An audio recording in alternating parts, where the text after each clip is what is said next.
Do you want the Star Wars trilogy and the mythology to go beyond your lifetime? No. 3 will be the last film, and it'll be a 6-part series, and that'll be the end of it. Incorrect. You're not mentoring someone to take over for you? No, it's... Automatic defense procedures initiated. There may be other venues for it, but not in the theatrical release. Affirmative. Well, I don't want to have it just sort of turn into Star Trek.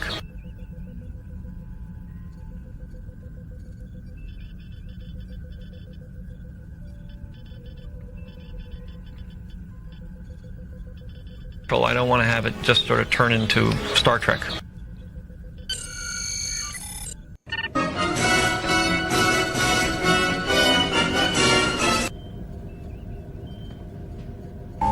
Insufficient sensor data.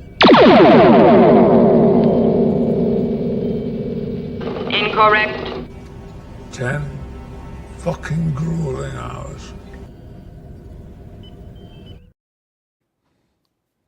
Hello, sirs and madams. It's your buddy, Admiral Teag. It's good to see everyone here. It's Tuesday, and we've got a whole bunch of stuff going on, including my favorite part of every show, where I stumble into the Bumble studio and initiate the feed on today's Teags Intense talk show, where they like to do things their own way. Anyway, hi everyone, it's good to see you. Happy Tuesday night. This is 2 weeks in a row that I've made it here. Please do me a favor, tweet out off the browser that I am live. Let people know that I am here. And I am wearing my Adidas jacket, which means that I am going to do my British accent and make some outlandish Star Trek predictions. What do you think of that? I've heard that there's a Next Generation movie. It's going to be approved next week. It's happening. I've read the tea leaves on this one. I know what's going to happen. Hello to everyone out there, sirs and madams, and hello over to you guys on the green band. It's good to see you too. I was looking around at the top entertainment stories, and I would have to say the one thing that struck me today when I looked at the news, I said to myself, sir, what was Rihanna thinking when she came up with the names for her children? Reza, Riot, and Rocky. Now, they're gonna be rich. They'll be fine. Reza, and it's like RZA. Whatever, you know. She's allowed to do whatever she wants. It's these are strange names from my perspective. Whatever. Good to see everybody. Hey, so get this one. We got a Landman trailer. Okay, they actually have released a promo for next week, and it gives us some insight to what's happening. One of the things that's been talked about is there's going to be a crash in Landman season 2 episode 4. It's called like Dream the Rainbow or something weird like that. It's Tommy and his family, I guess, or some of his family. They're all going to head to, I think Amarillo is where they said it is, but they're going to another part of Texas. It involves them driving across all of Texas, and it looks like, I guess, everyone who's like important to Landman will be in on this little trip.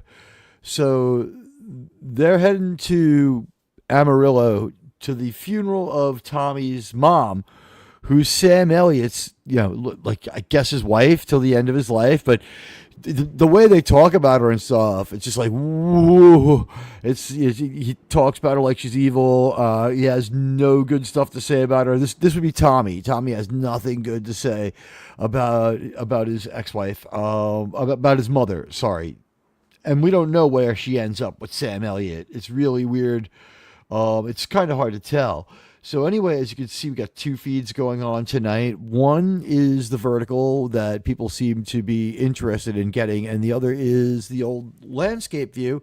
And here we have our pals, the Landman family. Land Boy is not in the truck, but Dale is. Hey, radioactive. Hell, my friend. Someone is going to die, they say, this week on Landman. We're going to lose someone. Now, they say there's going to be a crash. In this car, the people I see are Landman, Landwoman, or Landwife. Teag, I love it. Landwifey. We have Dale. His name's James Jordan. And Ainsley, played by Michelle Randolph. And of course, Allie Larder plays Angela. And Billy Bob is Landman, Tommy. So they're going to this Lady Dorothy's funeral. And there's a rainbow theme in there. So there's some kind of like Wizard of Oz shit going on with Dorothy and the rainbow. I caught that one pretty quick. I don't know who originally made it, but I bet you like maybe it was an RKO movie or something, and now Paramount owns it.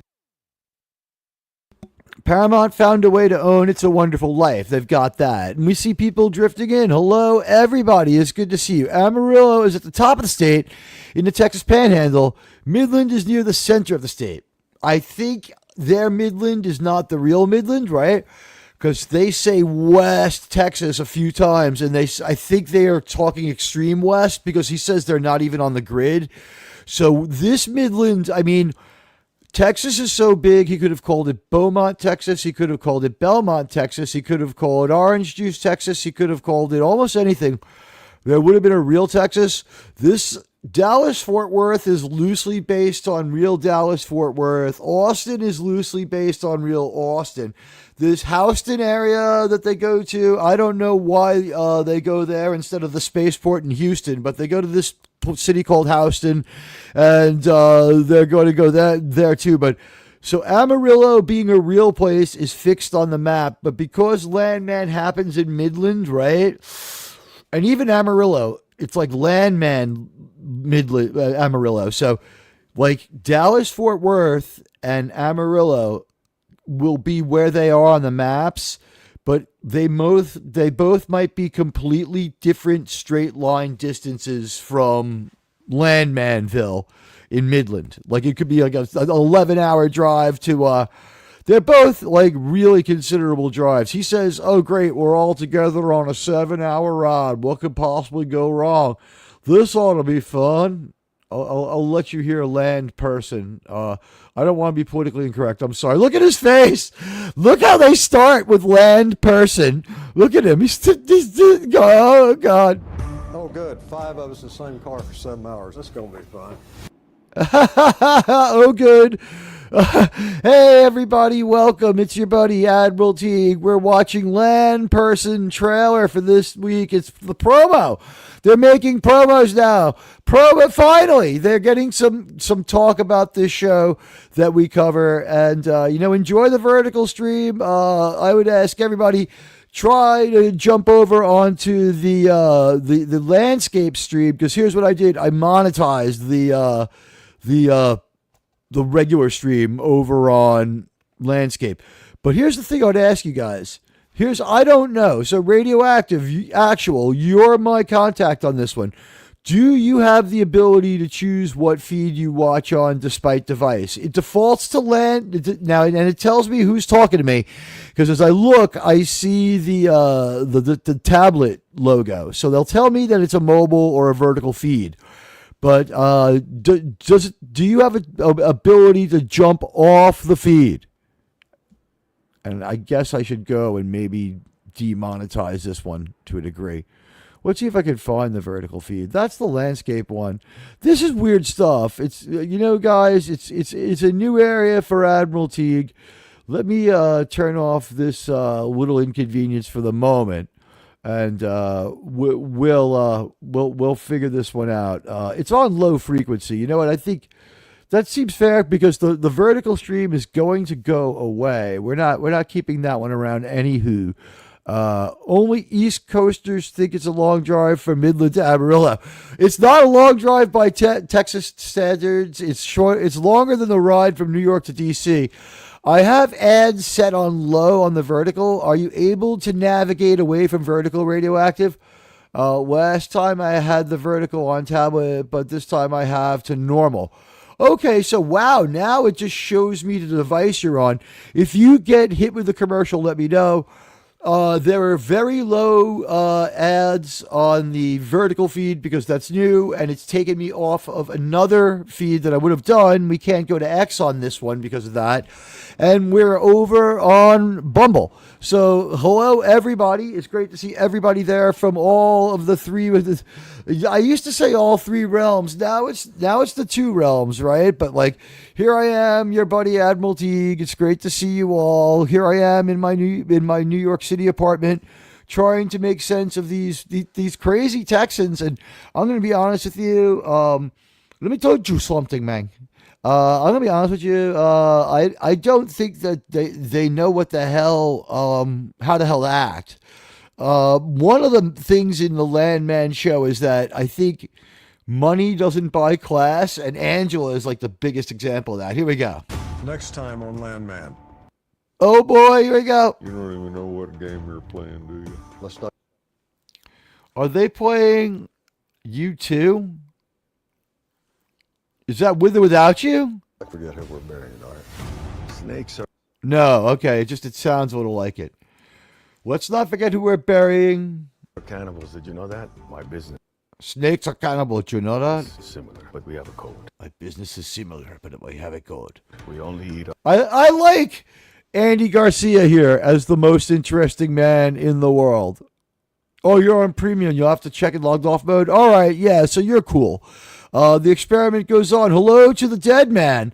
It's good to see everybody. You know what? I'm stuck with Mars streaming. We'll talk just about Mars in a few minutes, but right now we're talking Landman. We're talking Paramount. We're talking how much last episode sort of leveled up from episode 2 where they might have leaned too heavily into the comedy.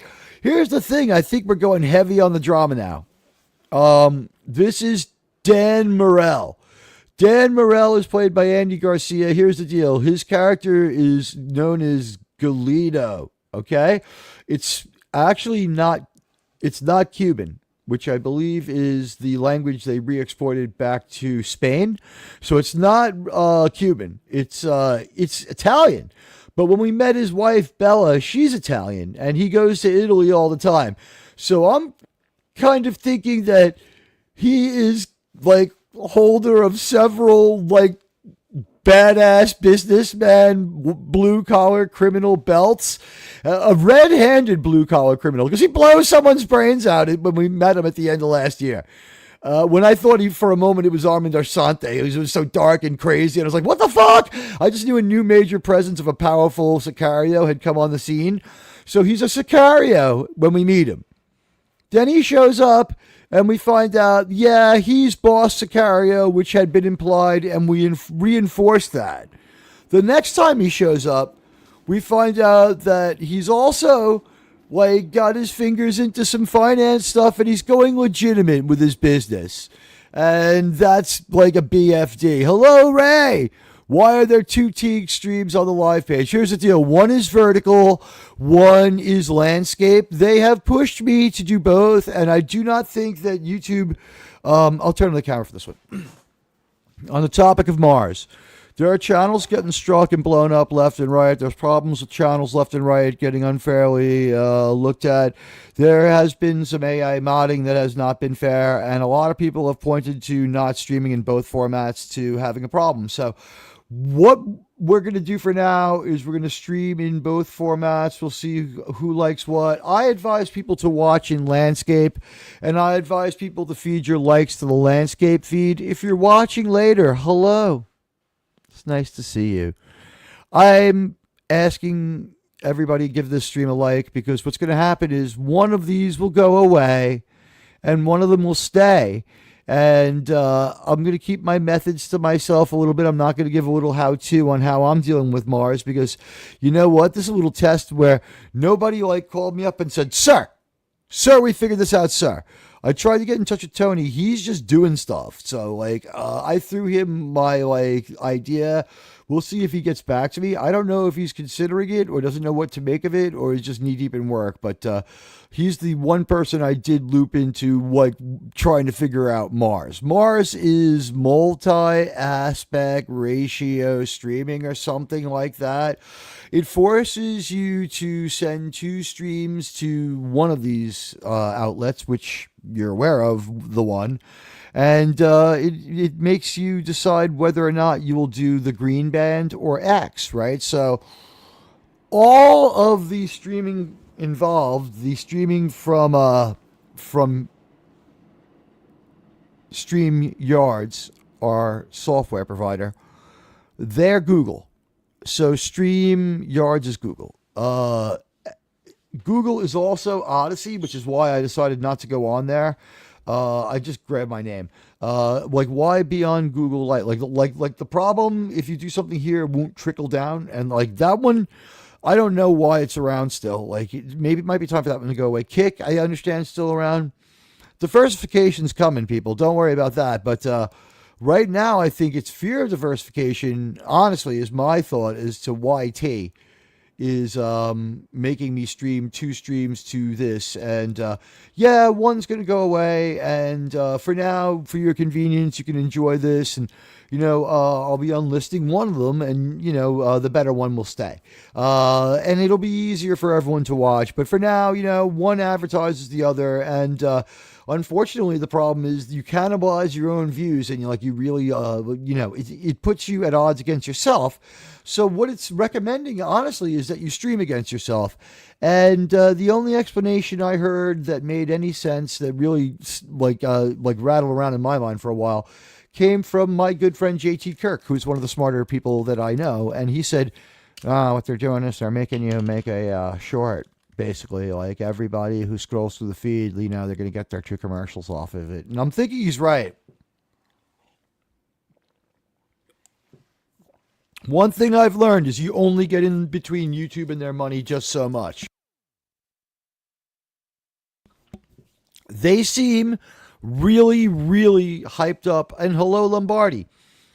YT seems really hyped up on having their two streams. And they also seem to be hyped up on changing up everything in a really weird way. So you have the landscape stream to go to. I recommend it. I recommend it for my regulars, okay? The other stream is out there to keep them happy and keep them at bay for a while, okay? Like both, okay? The more likes, the better. The likes don't go away when I unlist one. It sticks around, okay? But, you know, like YouTube knows about it. Believe me. It's like when they say they don't look at your voting record when you get sentenced. I mean, I believe that too, like fun. Okay, anyway, here's Galeno. We're talking land, man, if the logo on the screen hadn't given it away. But you know what? This is Galeno, and Galeno he's a Cuban.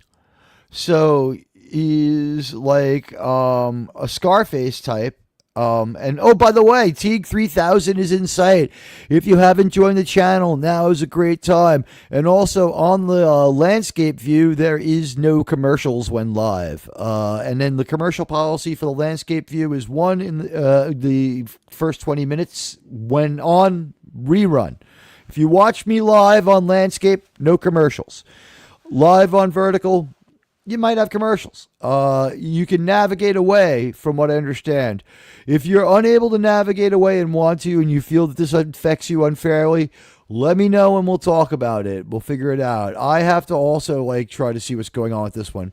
But so far, one thing I've learned about this platform is you don't get between the boss and their money. All right? You don't do things that keep the boss from making money.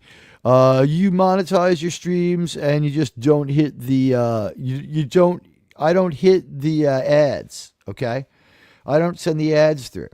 You don't try to chase virility, you chase sustainability. It's smarter. You know what? If you try to chase virility, you'll anger them at some point. Yes, they'll be pleased when you get your dopamine hit. But trying to go viral is like getting wasted on tequila jumping onto a trampoline and while bouncing, spinning in the air, blindfolded, and throwing a dart for a bullseye based on your memorization of where the dartboard is before you begin the jump and get blindfolded. So, if you're going to chase virility, God bless you, but sustainability is a better thing to go for. So here it is, Landman. There's less than 100 channels talking about it. I believe that we are the #1 Landman channel. We are the independent Landman channel. There are some other Landman channels. I haven't had time to assess them. Some of them may in fact be independent, but the biggest ones I see and the only ones I see sucking in all Landman views are the Paramount controlled ones. There is a Paramount controlled Landman Reddit. There needs to be an independent Reddit. They will not let up praising video essays of their show or discussions of their episodes. That is bad Paramount modding. Paramount, you need to have a meeting with me about your social media. Call me up. Like, believe me, I might know it. I might not know much, but while I'm there, I'll DM Doomcock in the cab on the way over, and I'll ask him for like 3 or 4 suggestions, and like that will be enough. And then maybe at some point, like if I'm in your office, then I would call. Okay, so get me over there, and I'll call him up on X, and we'll all have like a big conference call, and we can try to save Star Trek. I'm sure he'd be interested. So Paramount, call me anyway. Galino, the rooster, or the cock. We know that it's Chaz. Sorry, Chaz. I keep wanting to call him Chaz Palminteri, but no, it's Andy Garcia. Sorry, guys. It's Cuban actor Andy Garcia, and I thought, wow, what great acting. He seems so Mexican. But, this is his Sicario outfit, which is a little bit different from the usual Sicario outfits. And he didn't have Sicario style. He doesn't have like wild hair. He's not unshaven. He's extremely businesslike. I thought maybe he had like slightly longer hair last season. It's just that it's a wild scene and he's blowing someone's head off with a Desert Eagle and it's dark as fuck and it's crazy. It's a really great season ender for last season of Landman. And, Andy Garcia's showing up made a difference in the way the show played out at the end because he saves Landman's life. He saves Tommy's life. So, person, the show continues, and we got Andy Garcia. We got Andy. He's great. He's a great guy, and he's doing a fantastic job at this. Let's see if we can't find. All right, maybe I can do something to get a little more of Sydney's beautiful assets in there. There we go. That's here. This is a much. You'll like this better. There we go.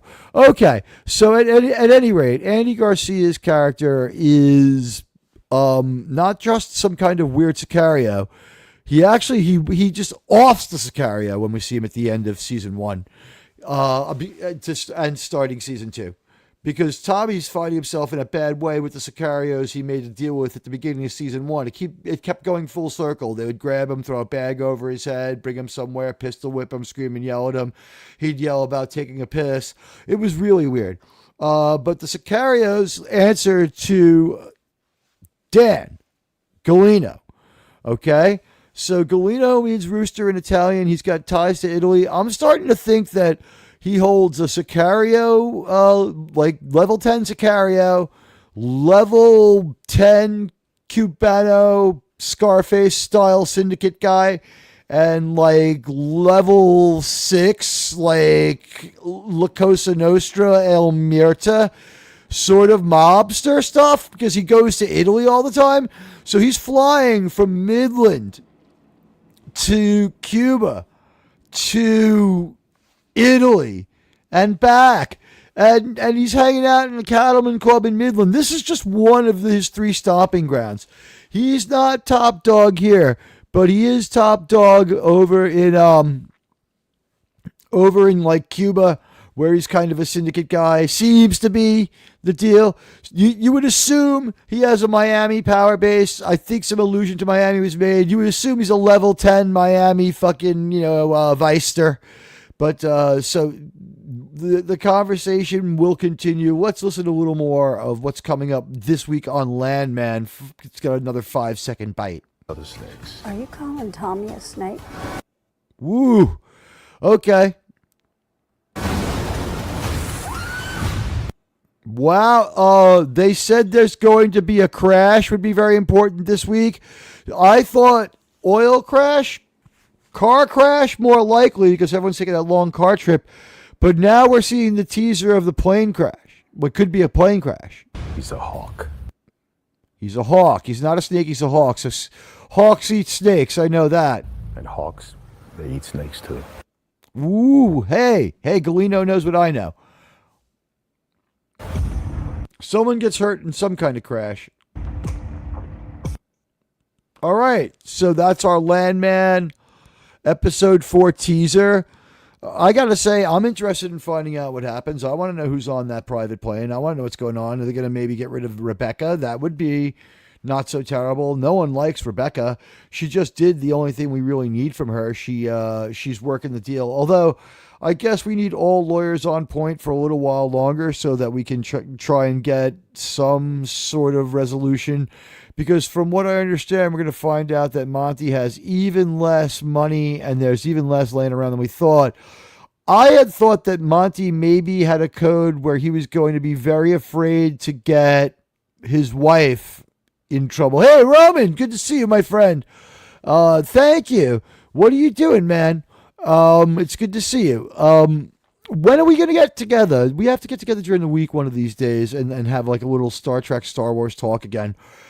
So much has happened since last we talked, and they're talking about bringing back the Acolyte, like one of the biggest jokes in all of sci-fi history. And now we're closing in on Starfleet Academy. I got some theories on that. I think that it either you know what? You check your X like over the next couple of days. I'll DM you and we'll start a conversation there about what to do. And it's good to see you, Roman. Thanks for coming by. So do you watch Landman? That one I think like fits right in with all the people who like sci-fi and science and like action and adventure in the Final Frontier and other places. It's the petrochemical industry it's actually the energy industry. Because all forms of energy and like generation of energy come up in the show at different times. There's solar powers in play, wind power is in play. There's of course oil in play, and everybody is going at Starfleet Academy is not a great anything. You know, I'll side quest here and just talk. You know, this is a Tuesday night show. It's a little different from the other shows, and I don't have a co-host, so I'm just going to chat. I don't think we're going to see Starfleet Academy. If we do, I think that they'll distill the 10 episodes Kurtzman makes into like 5. I don't think that they're going to show all of it. This is the deal with Star Trek. Ready? You've not seen Landman, just bits, but they are gold.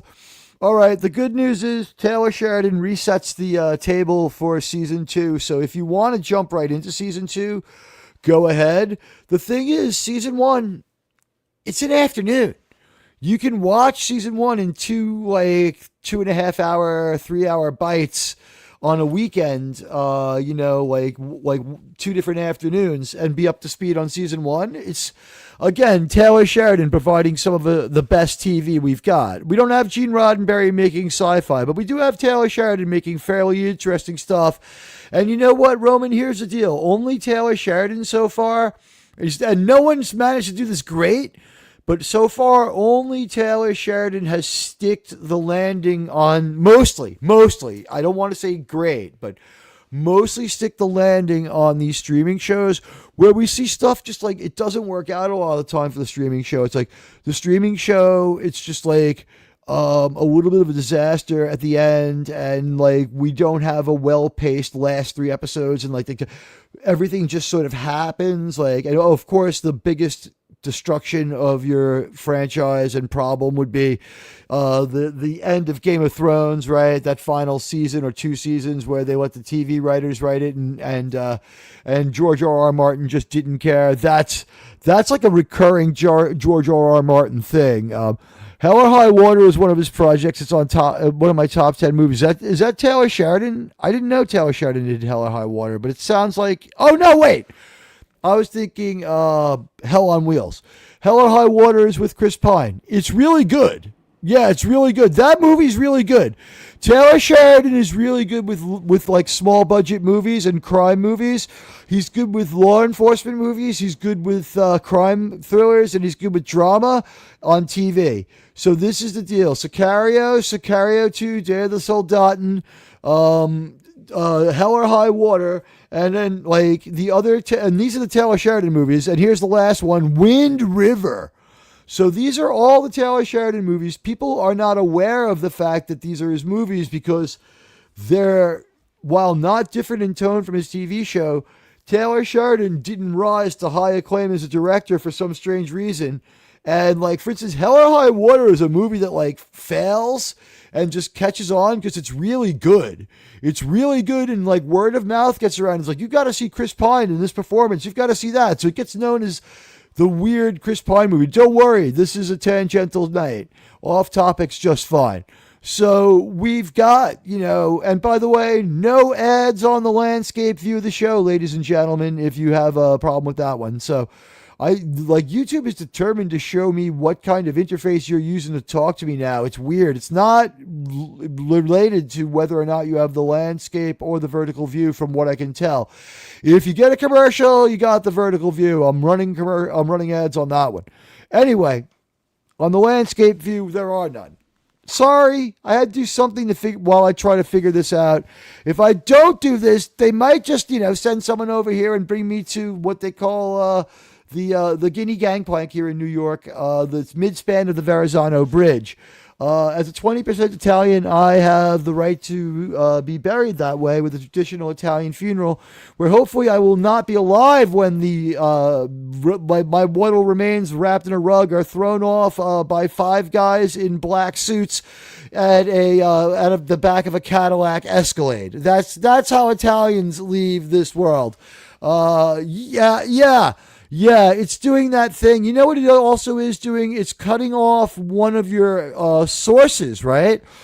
You can do 3 streams off a StreamYard's plan. So either you have to pay them more money to diversify, or you have to cut out either X or Rumble from your stream diversions, right? So at this point, Rumble's going to get the little bit more. Rumble seems to be, and also Rumble's close to a payout. So I don't really have, hey, RRTNZ's here. Shmoy Teag Diwe, what a clever ne, tan Guemiragna, Rihad Itian dia skill Diwe, Ayuan. Lalo guapa funa kagogari shunalavad. And now Nathra Kuthros Bethos Dachfiende. I did the best I could. Oh my God! I tried to read it.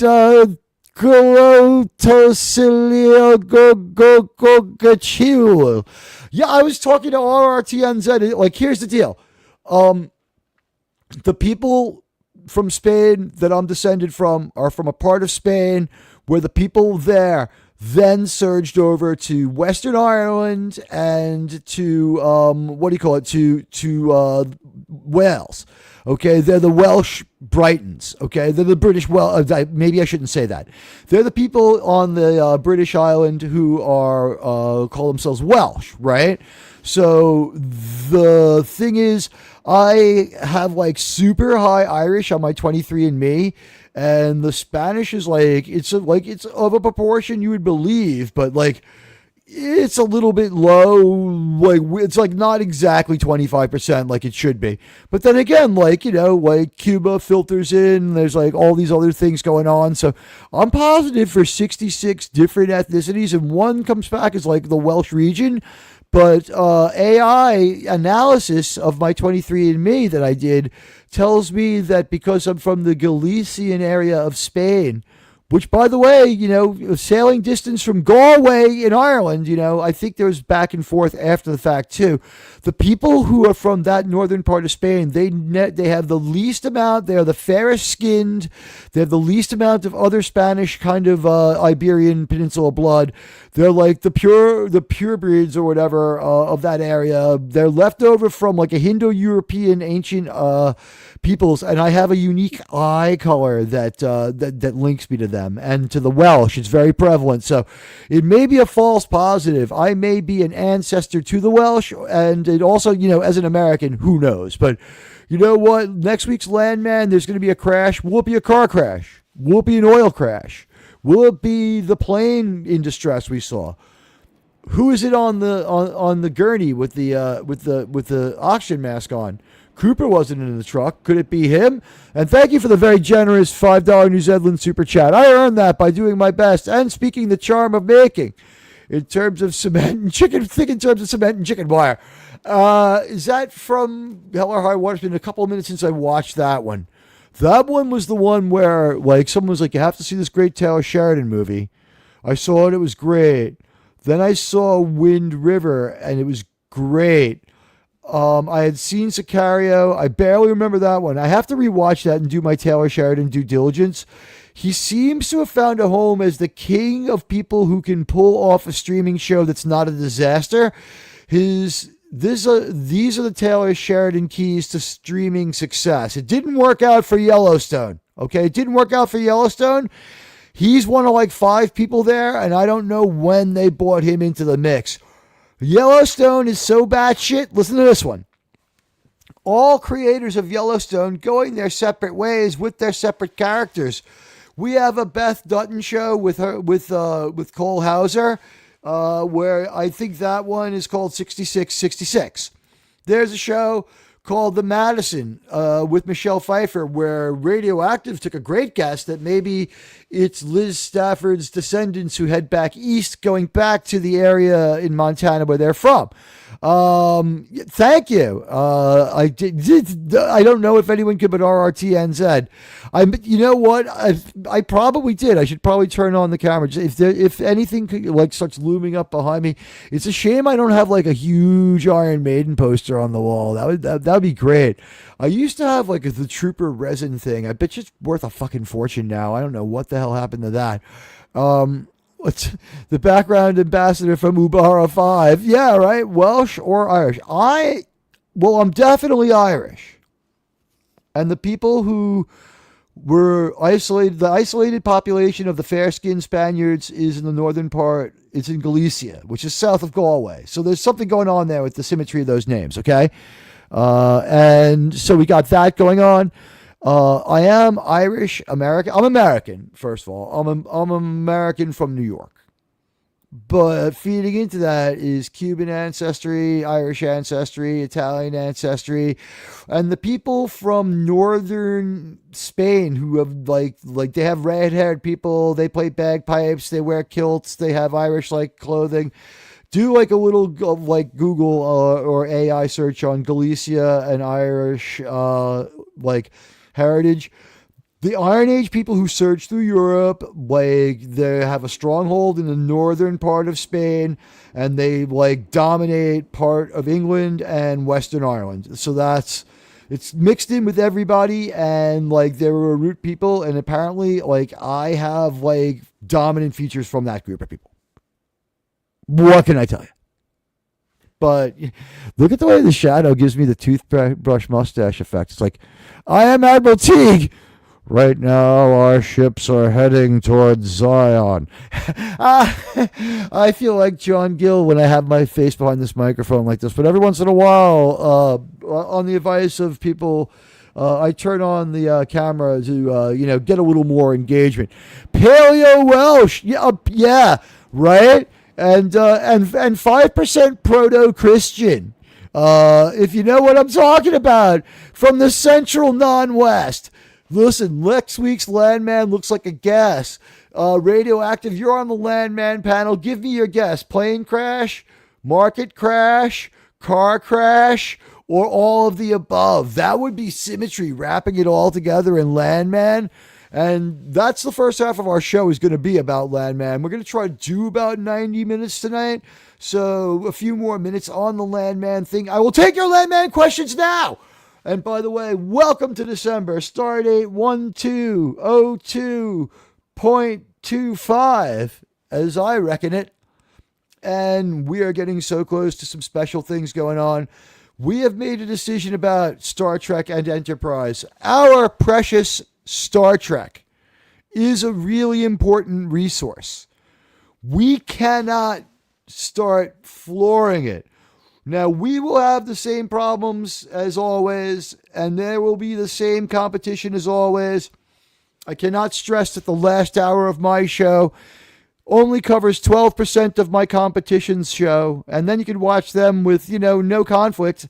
Help me out with that last hour, because honestly, the show from 10 to 1 was something that the fans asked for. That was the time frame that was asked for.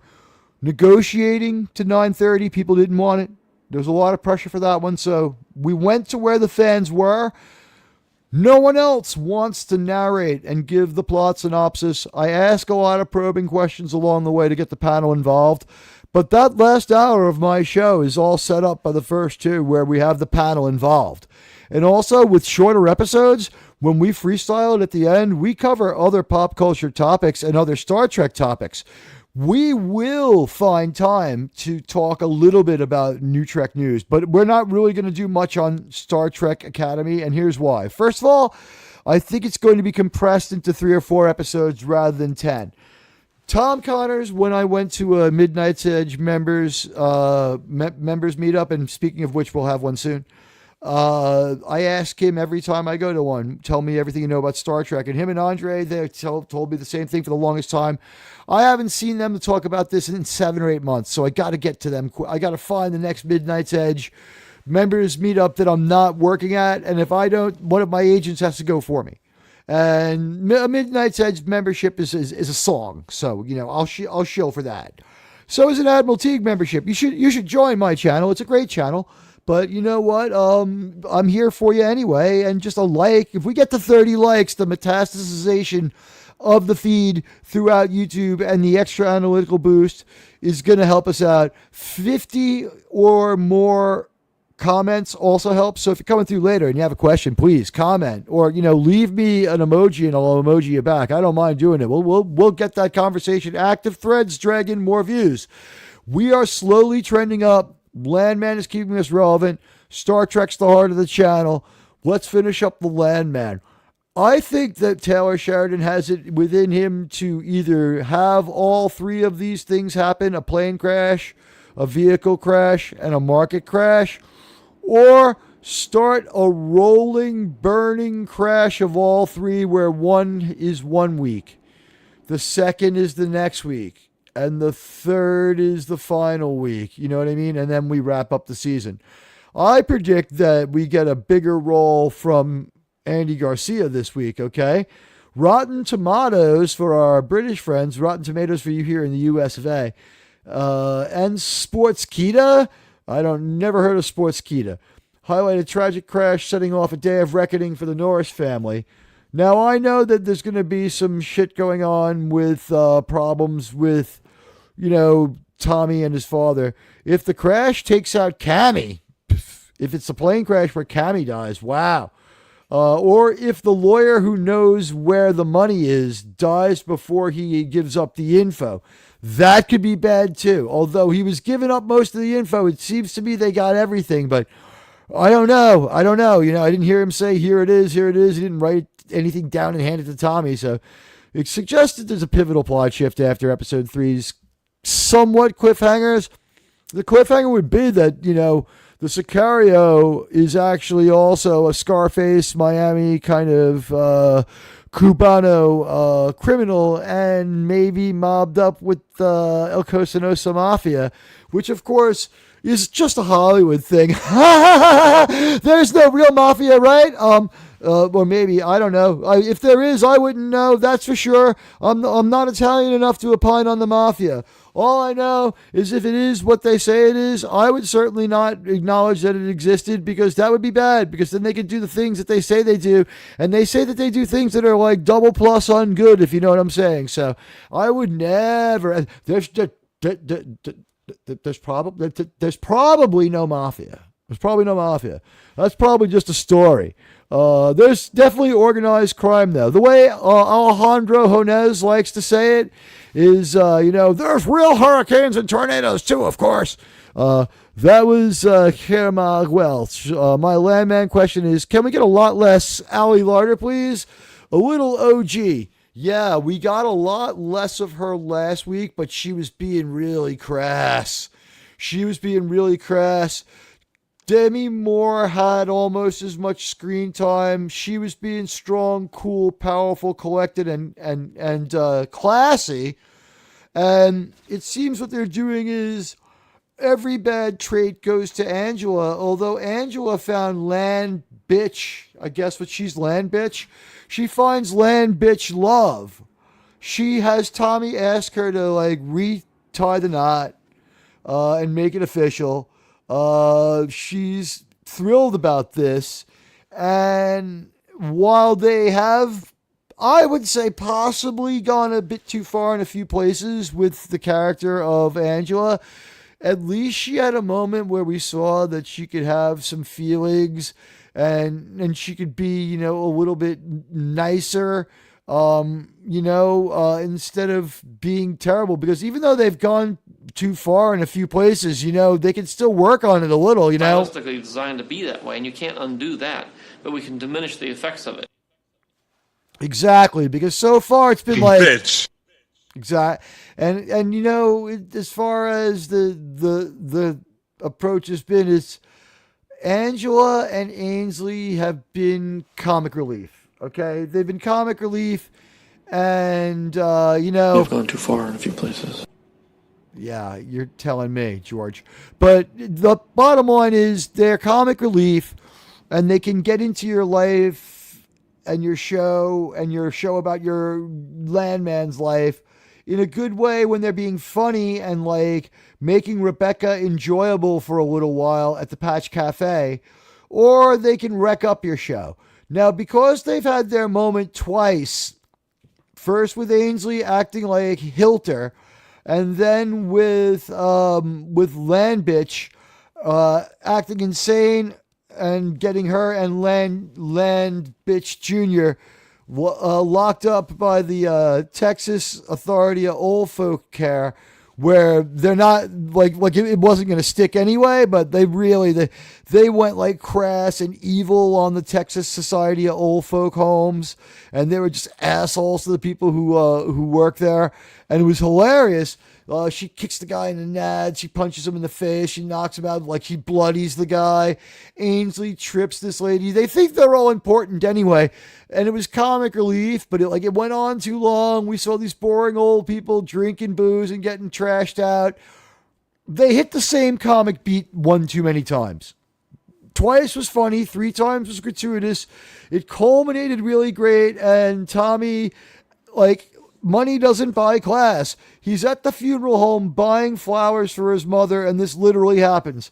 He's talking to Cooper about, what kind of coffin to buy, and he gets the phone call, and you hear the phone ring. It's the normal ring. He picks it up. He's like, what the hell are you doing FaceTiming me? And it's the sheriff back in Midland.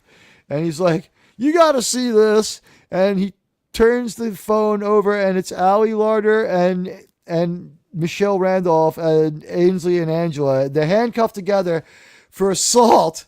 But the thing is, the old people are on their side, and Tommy is able to get them released because everyone's going to say that this guy shoved them first. We'll see if anything more comes of it.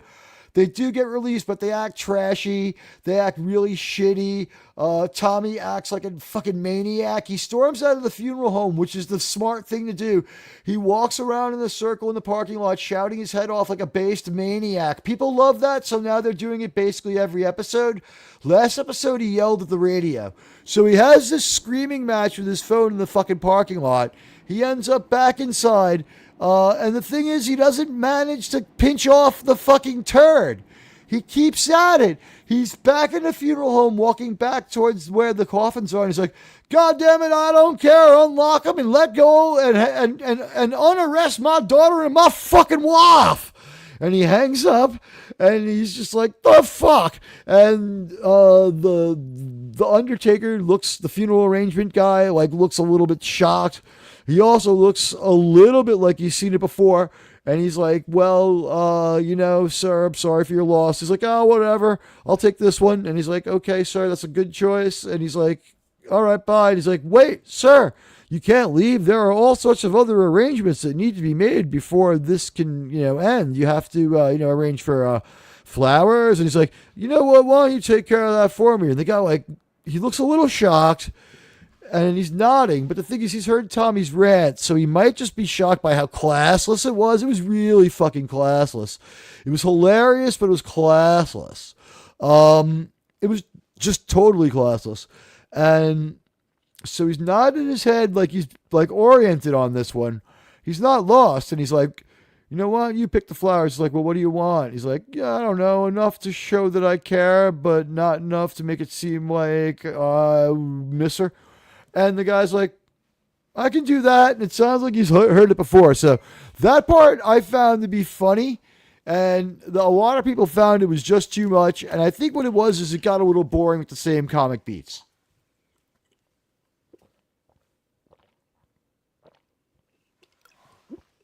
Sorry, guys. I'm hydrating a little bit with some Gatorade, if you must know. But let's see. So that's where we're at with Landman. Let's move on to topic 2, Star Trek, Starfleet Academy. The show that is still coming. That show is still coming out. Well, you heard it here first. I predict it's either compressed, as JT had forecast, or is burned. I think showing it is bad. Tom Connors and Andre have unpacked the Star Trek contract for me on a couple of Midnight's Edge member streams. If I have this anything but the way they told me, I apologize. This is the way I got it. Ready? I thought it was funny too. It was like cringe how fucked up he was acting, but the whole thing was funny. Okay, so I can guess the plot of the Starfleet Academy. The bottom 8% somehow get command positions. People discuss feelings, lots of crying, fist fights, and backwards phaser.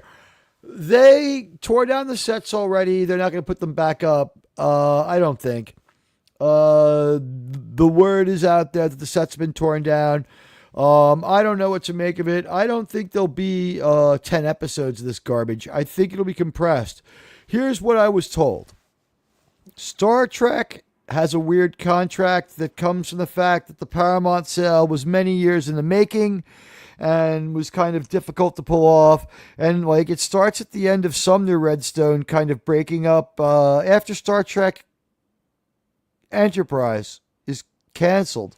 Things are already starting to happen, and they break up into movies and TV. So the movie division and the TV division, I don't think they imagined hostility across the platforms with Star Trek. I didn't think they foresaw it. So they've since reacquired that part of themselves, but they broke that up in 2009 or some shit like that. And for a while it was its own thing. So Sumner Redstone dies, and Shari Redstone, the daughter, she never totally wants in on this one. And she goes from 45 to 65 trying to get this sale taken care of. It finally goes through to the Ellisons, and a lot of decisions got can-kicked because, key man dies or just ages out. Daughter only just so interested doing things with advice that the company stayed solvent and kept having hits with stuff like Maverick is the real miracle.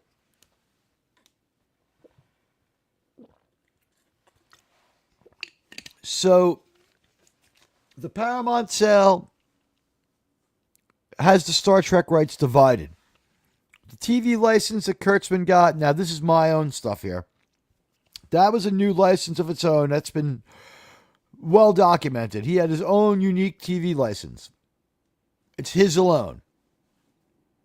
He has the right to make Star Trek until a certain date, which we're rapidly approaching.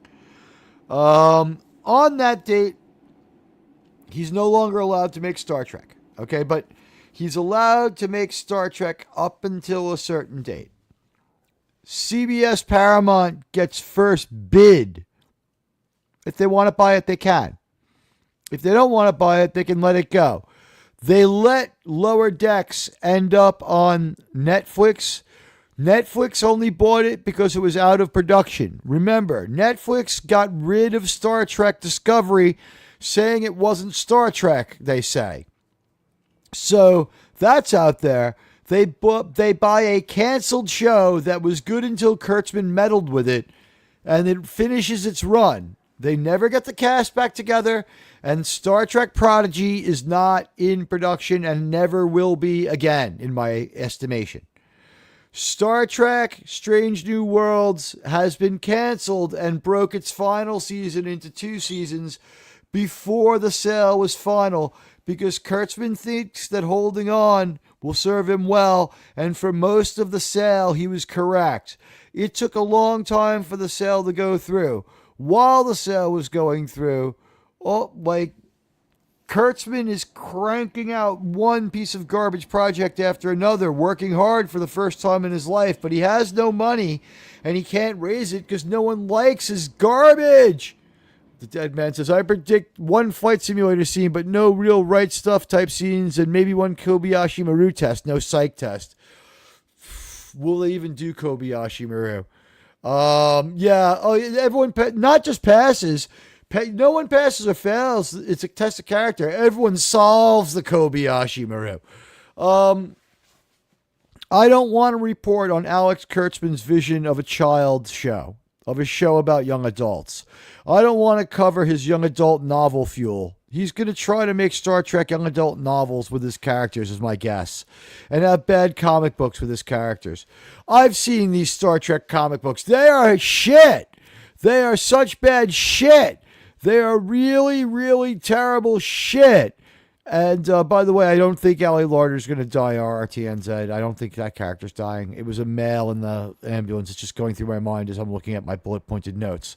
But Star Trek Strange New Worlds is garbage. That has got allegedly 10 episodes left. I'm thinking that it gets compressed down to 6 or 7, like JT said, maybe even 4 or 5, or a 90-minute movie. God knows there wasn't a lot there to any of anything they did last season. You could have ignored that show. It's a show made to be tweeted through, and I heard the term secondary content applied to it. Secondary content is content that is made to do tweeting through, made to be tweeted through, not made to be primarily watched, and designed to be watched on the phone. And if you saw their special effects, it makes sense, right? Geez, is it horrible? So we've got that going on. I do predict love triangles. There is going to be same gender stuff. There's going to be like some species that went genderless. There's going to be someone who was created as a non-binary.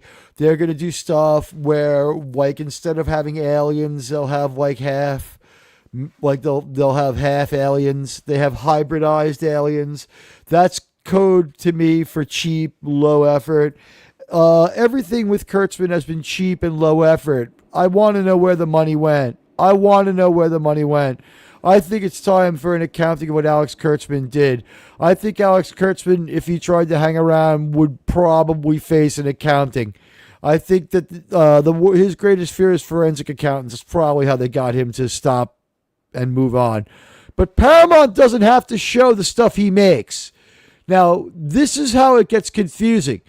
Kurtzman and any source near Kurtzman is going to report the Kurtzman Star Trek angle, which is, it's doing great. It's the greatest Star Trek ever. This is the golden age of Star Trek. You got the most Star Trek you ever got. Look how many shows you got.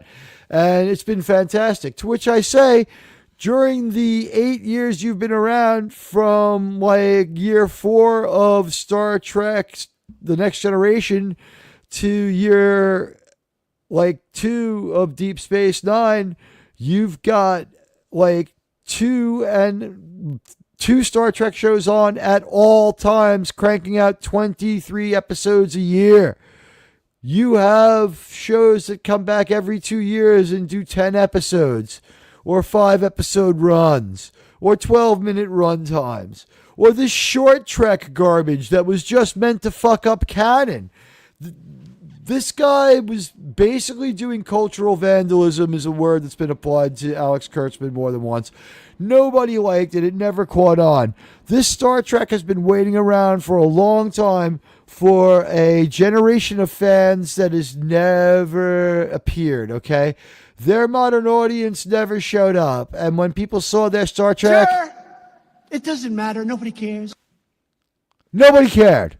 It was that bad, okay? It didn't matter and nobody cared. The bad modern Star Trek, it failed terribly, okay? And the audience that they said was going to rescue them never showed up. So it's a misnomer, and it's a canard that there is any kind of modern audience for Star Trek. And we'll see what happens with Starfleet Academy. I think it could be burned. Here's why I think it could be burned, and this is what I think is going on. I have pieced this together from all of my research and everything I have been able to find out, and a lifetime of connections and investigating things, and having a cop for a dad who is a detective who, let's face it, I read every one of those cop manuals, and, I did get a few ride-alongs, all right? So let's just use some knowledge here and use some detecting, right? Alex Kurtzman is making Star Trek that is so hard to watch and so terrible that got worse every week last season, as I predicted it would. And Sean and everyone else validated that it was worse every week than the week before. It never plateaued. It never stopped free fall. It was terrible. It was bad and got worse. Although there were, the peak worst episodes were simply the most mean-spirited ones. The puppet show coming, don't count on seeing that. Don't count on seeing some fucking puppet show. All right? Listen, there's not going to be a fucking Star Trek puppet show, all right? That one's not happening. Watch Snowdub if you want to see fucking puppets. That's a good puppet show, all right? Sorry. You know what? If you watch the Strange New Worlds puppet show, it would be appropriate balanced viewing to then go watch Snowdub with the normal puppet show from a fucking person who's not on fucking woke crack. What the hell is going on? Listen, these 2018 ideas didn't pan out, all right? It was a disaster. I had to turn this off because I'm face palming so bad. I'm turning the camera off for a minute. It was such a disaster. And this new modern audience that was super hypersensitive didn't show up except in tiny fractional, we're talking so much less than 10% of everyone. If it was 10% of everyone, that would be 33 million people going to see all these movies, okay? It's not 10%. It's a lot closer to 2 and 3% of everyone. It's not 10% of the people who want to vote left wing either. There's people who want to vote left who don't want to watch this shit either. The political messaging may or may not be pleasing to them. You would have to imagine that they okay, there's the people who needed to be dragged away from Occupy Wall Street. And then there's people who just, have other agendas. And I don't know how many of them are going to watch 16 years of terrible fucking Star Trek and be like, well, this pleases me politically, so I'll put up with it. I mean, at some point you disengage. Everyone I've ever spoken to who says they like this bad new modern Star Trek, and some of them have been older than me, I say to them, why do you like it? And they're like, oh, it's fun. And so that's when I unload my secret, stun beam. I use my phaser teeth with the stunning smile from the Final Frontier. And what I do is I just kind of I ask them a question from episode 4 and I ask them what they think of it. And they never know, and they have to have it explained to them that happened in episode 4. So then you say, well, it actually is a very bad Star Trek show. And they say, no, it's not. And you go, no, it actually is. And they say, no, it was good. And you go, but you didn't watch episode 4. And they're like, oh, well, I forgot about it. And what, you forgot about a good show? It's memorable. So that's the only way to deprogram the people watching the original Star Trek show. I don't know how else the Kurtzman Star Trek. The only way to deprogram them is to ask them about episode 8, okay? And, just go out there and say to them, sir, what happened in episode 4? And if then you know what? They'll never know.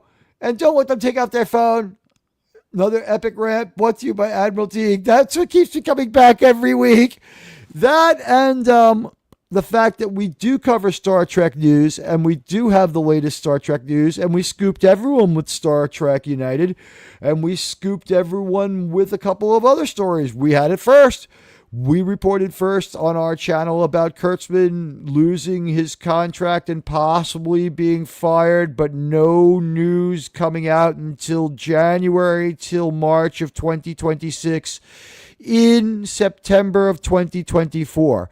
If you look at the September 2024 Alex Kurtzman fired show, you will see Germ and I laying out a timeline where we say, yes, we do. We believe that he's probably fired right now.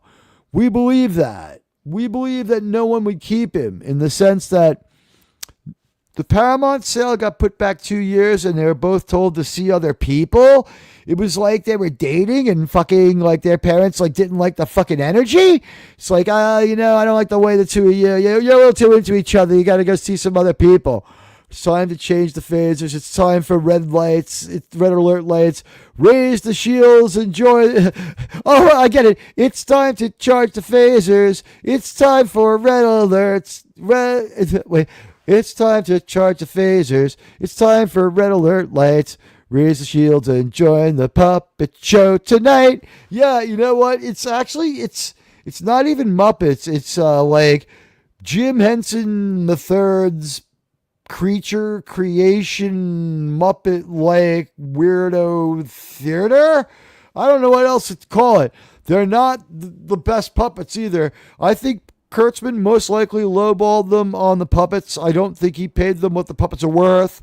I think also he most likely made this puppet episode because he's a low effort loser, and also he's now, in my opinion, he's extorting maximum fee from Paramount. Paramount is paying him more than anyone else will to get this because he has the right to make it.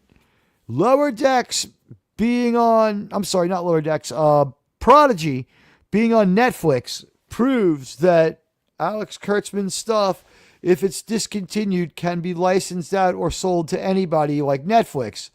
Or if it's not Netflix, can be licensed out and sold. He has the right to sell Star Trek to the highest bidder.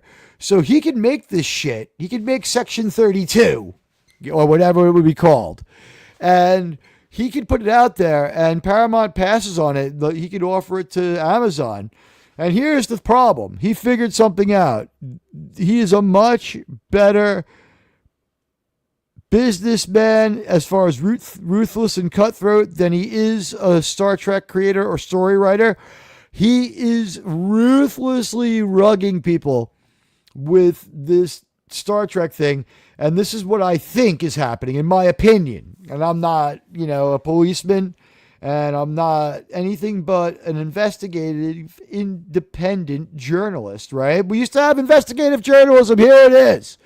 These Star Trek episodes are so bad that he's threatening to sell them to Amazon because when Star Trek gets rebooted, and they want to do it sooner rather than later, can you imagine Alex Kurtzman's puppet Trek showing up on fucking Amazon? This is, in my opinion, extortion, sirs and madams. And you know what? It's very controversial. So be careful. That's the puppet thing. I think they're going to burn a lot of season 4 and 5 of Strange New Worlds. I think they're going to burn a lot of season 4 and 5 of Strange New Worlds. I also think they're going to burn a lot of Star Trek Academy, as I like to call it. I know that's the wrong name. And Ray Lucard says,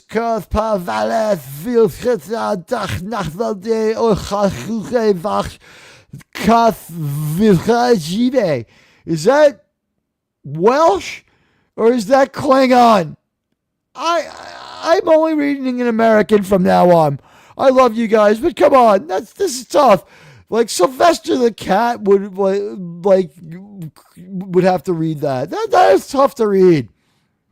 Section 33 and a third. Exactly. Section 8.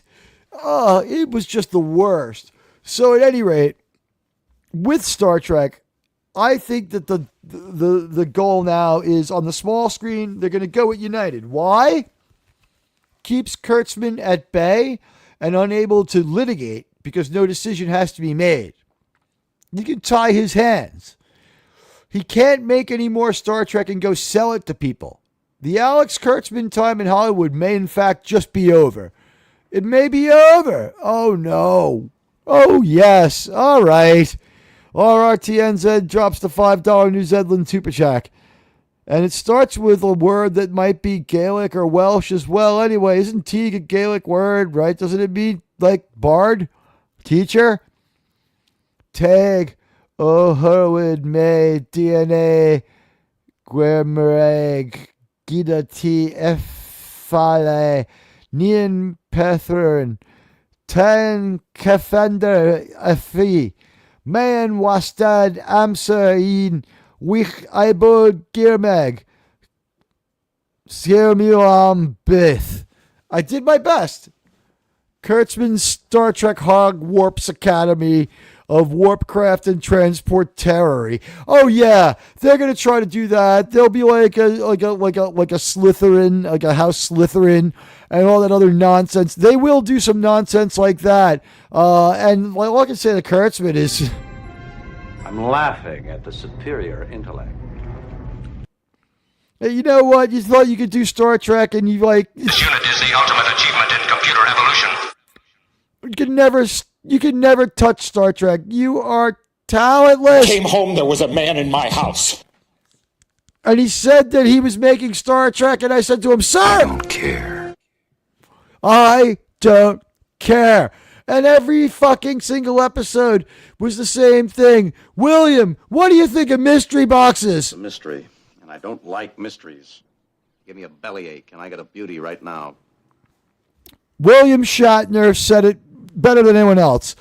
I don't like Alex Kurtzman's mysteries. They give me a bellyache, all right?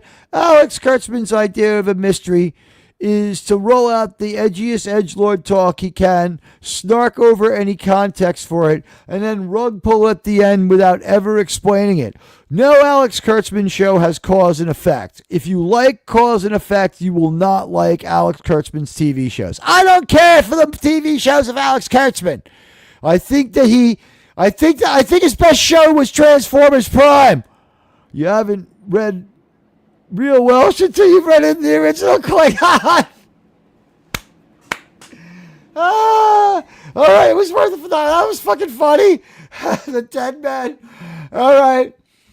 We've got a broadcast in American, English, Idiot, Klingon, and Welsh. Kapla! Go back to your stations. It'll be fine. Everybody, I'm turning the replicators up to 1080i, and I'm going to put the holodecks. I'm turning off the safety protocols on the holodecks for the next 2 hours. Purge protocol on the holodecks. Computer, turn on the purge protocol on the holodeck. Oh, man. Arnie. You asshole. Don't worry about it then, Arnie. All right. Computer, turn off the safety protocol on all of the holodecks. Authorization acknowledged. That's because I'm Admiral Teag. All right, guys. So Star Trek in a little bit of a renaissance. It's going to get worse before it gets better. The problem seems to be Alex Kurtzman's absolutely terrible stuff has to go through the pipeline. They can't let anyone else buy this. They can't let anyone else buy it. Someone might say, hey, you might as well show it.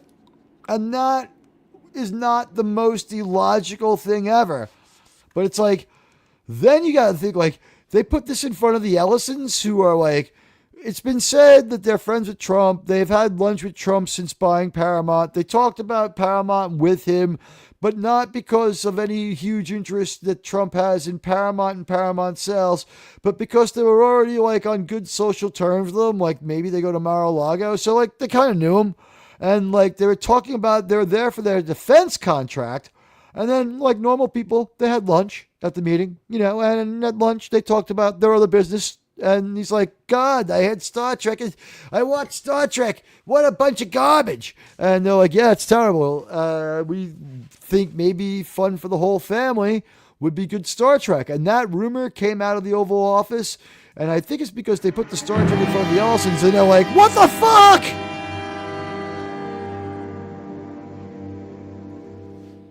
I mean, you got to think about what some of those, Star Trek episodes must have done to anybody's brain. But I want to thank you, in the only way I can for the super chat, and that's with a little bit of video. Maybe I could get you some of this. Pure anti-proton. Absolutely pure. Absolutely pure. You earned Bacon Spock. You've unlocked Bacon Spock.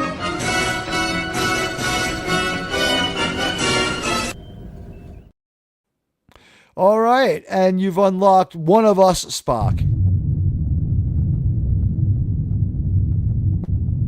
That was so controversial. Sir. Sir.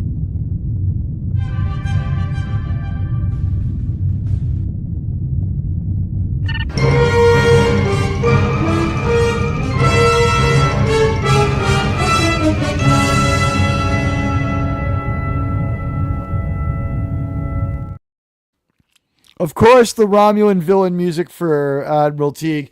Thank you to the Dead Man, and thank you to RRTNZ, and also thank you to all of you for being here on a Tuesday night schmooze, where, I will be back probably on Thursday, but it could be the kooky hour if I do it. I do want to do Thursday. I've been showing up on Thursday consistently. It's a big night for all of us to hang out. The week is really taking shape.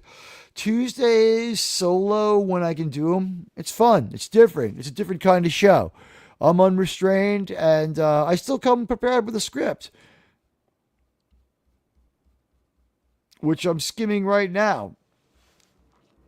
I still love it that Andy Garcia's character's nickname is the Cock in Italian, and we're hearing that there's going to be a guest star surprise wild card for the next Landman, by the way, and also this is getting ridiculous, but this is the truth. You ready?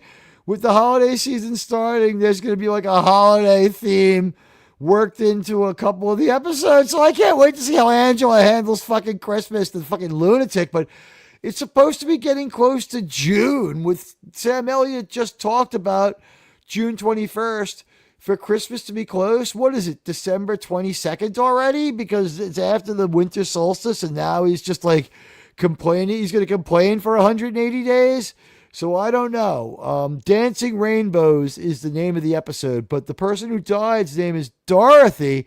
So look at like something like something David Lynch as hell at that funeral. It's gonna be weird. You haven't heard Shakespeare until you heard it in the original Pig Latin. Ray, I would pay so much money to go see someone perform that in the Pig Latin. I think that would be fun and hilarious. That would be absolutely hilarious. And Radioactive, it seems like you've been able to switch formats, because now the little logo of the see when Roman had it. I can see it and you can't. Have you switched formats? Because the logo of the little tablet has gone away from your comments. It is so weird. There will only be one stream when all is said and done. But you know what? We've learned that every once in a while you got to throw something into the volcano. We talked really quickly about Rihanna's kids' names are Reza, Riot, and Rocky. And her husband's name is ASAP. Okay, so I don't know what to tell you on that one. Great names. What are you going to do? It's a great name. I'll just leave it at that. It's fucking funny. Sam Elliott should tell Tommy, sometimes you drink the bar. Sometimes the bar drinks you. Yeah, well, I think alcohol is coming into this one, right? Tommy is he's teetering on the edge of self-control. He's already doing the worst thing you can do. He's a liquor drunk who thinks dialing back to drinking beer and pounding it all day is not being an alcoholic. So he's still actively drinking. he keeps arguing that it's not really drinking, but I mean, by the end of one of his 18, 19, 20-hour days, and we see him drinking the Michelob Ultras in the truck. He doesn't give a fuck about the law. He's doing all sorts of unsavory things. He's kind of a dick, but he's really great to watch. And that's why last week when they said the show had a problem with the female characters all being horrible, I'm like, well, where's the admirable character to offset them? And honestly, the two nicest characters might be female, with Bella and Demi Moore, or at least nice people, it seems. By the way, we don't know who it is yet, but one of the stars of the Home Improvement, they say Zachary Ty Bryan, I think isn't that one of the kids, was arrested for the 6th time in 5 years. And like his spouse got arrested too. So maybe that like is something. That's like entertainment news. There's a Toy Story 5 trailer drop. My God, do I even want to see it? What does Pixar have in store for us now? It's stirring a buzz after the franchise's long hiatus, but they tried to spin something out of the franchise. There was like a Toy Story related movie like 2-3 years ago. I don't know if you can call it a hiatus so much as bringing back the big guns and something that fizzled to try to spin off. They were going to try to make little movies for all these stupid characters.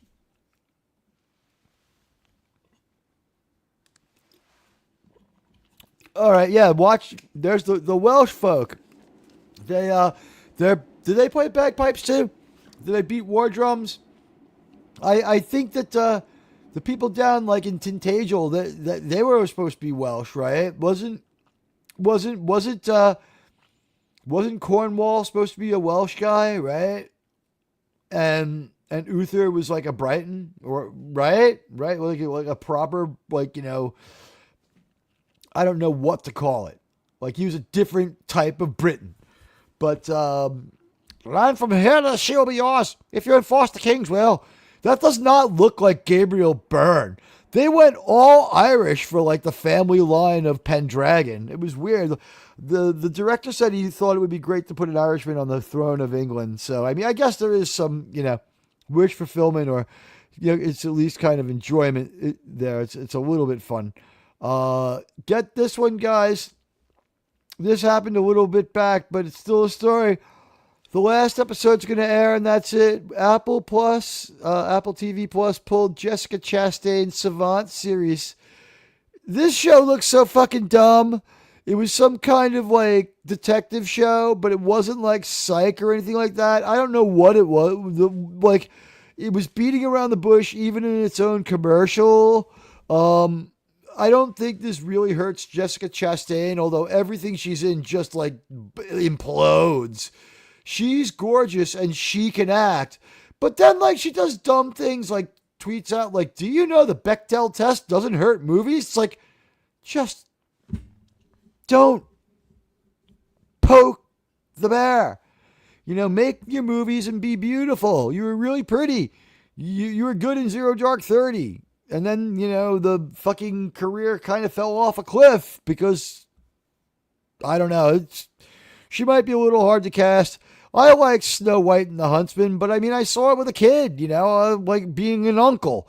But it had like, you know, I wasn't sick of Marvel yet. It had like Thor in it, whatever. It was like better than the first one, that's for sure. My nephew didn't mind it. He liked it. But, you know, whatever. What are you going to do? Jessica Chastain is not, she's not that big of a star. I don't understand why her show getting canceled is news, but that registered as the top 5 entertainment stories. And as far as the small screen, there has not been dialogue yet, but I'm consistently getting liked and reposted by the Star Trek United creator, Mike Sussman. So there seems to be a little bit of awareness that there's a saving Star Trek out there. And there seems to be an awareness that there's someone making Star Trek video essays and doing Star Trek analysis for Enterprise. So this is our best chance to get some say in the narrative. There will be another Star Trek video essay coming soon. Here's the deal. I don't think Taylor Sheridan is a video essay topic. There's no there's no audience for it. I'm the only one doing it. The shows that get video essays, people watch them to the tune of the Star Trek video essay gets 2,000 views, and Landman is just a slow burn. Maybe one day it'll get a month, but we're talking like this could be before a potential season 3 that we get it.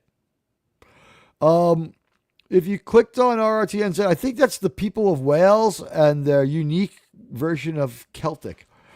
But I don't know what to make of this next Landman. As far as Star Trek goes, I think that the guys from Spider-Man No Way Home, Spider-Man Far From Home, they are actually decent choices on paper. Will they work out? I can't tell you. I don't know if they'll work out, but on paper, here's why they're good, okay? Spider-Man No Way Home is a fundamentally broken and different Spider-Man who's not the Spider-Man that we knew, okay? He's not our Spider-Man. He's not our Peter Parker. He hasn't had the Uncle Ben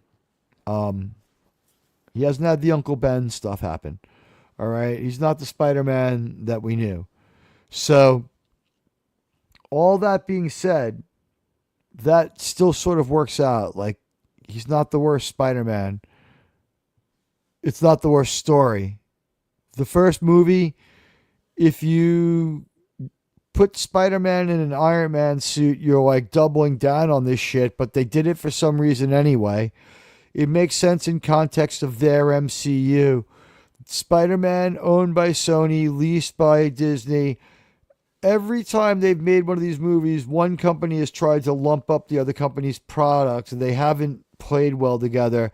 In the Sony movie, they beat up on Doctor Strange real good, and I think that was a message to them to stop making comic relief out of Spider-Man from Sony to Disney. They're like, we could fuck up your characters too if you want to do this with this semi-shared world. And their Spider-Man Free Spider-Verse is bullshit. It's bullshit. No one wants it. So we'll see what happens with that. But as far as this Star Trek show, I really like what are you going to do with a Star Trek puppet show? I can't see Paramount showing it. I see them burying it if they do show it. A Star Trek puppet show is an anathema to all Star Trek and to all Star Trek fans. Nobody wants a Star Trek puppet show. From Alex Kurtzman, so unexplained, they'll be there. Then they'll say they see a singularity or a phenomenon. Then they'll turn into puppets. Then they'll have their puppet adventure. And at the end of the episode, Captain Pike or Una will look at Teags and say, were we just all like puppets for a while? And Teags will go, yeah, it's real weird. And Una will go, yeah, I don't think we should talk about it. And Pike will just say something out of touch. That's how Alex Kurtzman does things. That's Alex Kurtzman's storytelling. And every puppet will show up and tell its backstory. I mean, and that with the puppet, I mean, will there be another Shatner puppet? I mean, and like these were puppets you could make yourself. Their puppet fucking sucked. I don't know what to tell you. We're stuck with a man whose idea of Star Trek is singing, dancing Star Trek. But you know what?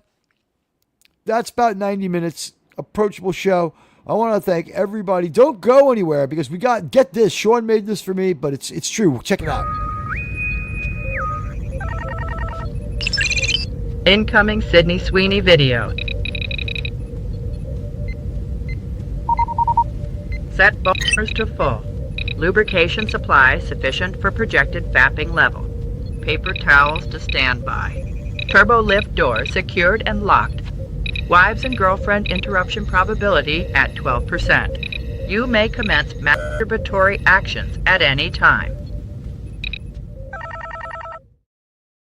You haven't read real Welsh until you've read it in original Klingon. Man, could you imagine if they put Sydney Sweeney in the Star Trek movie? That's it. It's going to do great. She's a decent actress.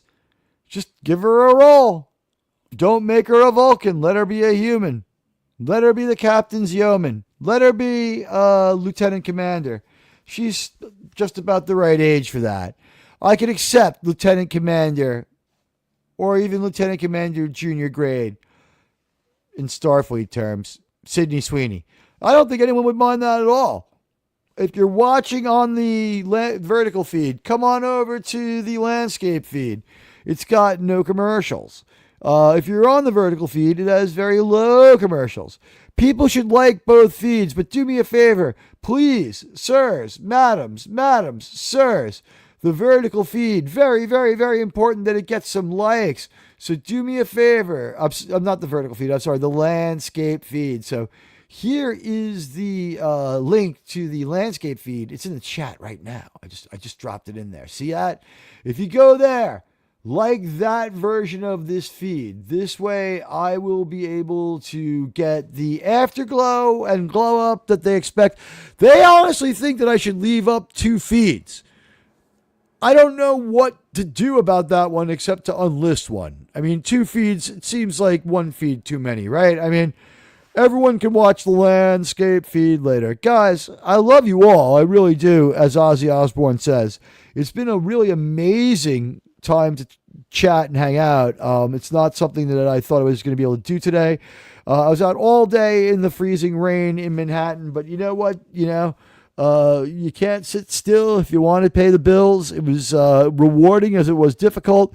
Like my stream for me, guys. Like the landscape stream, get it up to at least 10 likes. It really helps. You come through later, give it a like. Really need you on that one. The vertical views just cannibalize you. The other ones just don't feed it after midnight. Yeah, we found that one out.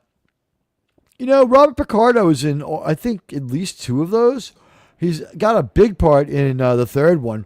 Robert Picardo is also in Small Soldiers. Robert Picardo was okay until he got the New Trek people. It's a real shame. Anyway, let's get that video you were promised. I love you all. And if you're coming through later, hit the like and follow. Ask me a question. Get the interactions going. Help keep this show alive. You, the audience, are the only thing that's going to keep this from being, swept away. The times they are a-changing. Shut up! But one thing that won't change is the General wants me to show Sydney Sweeney. Here she is. I love you all. This show is brought to you by Gene Roddenberry's genius, Taylor Sheridan's genius, Admiral Teags' malaise and madness, and the generosity of fans like you, including RRTNZ and the Dead Man. Thank you both so very much for your generous super chats and for being part of my channel. I thank you from the bottom of my heart. Admiral Teag out. I love you all.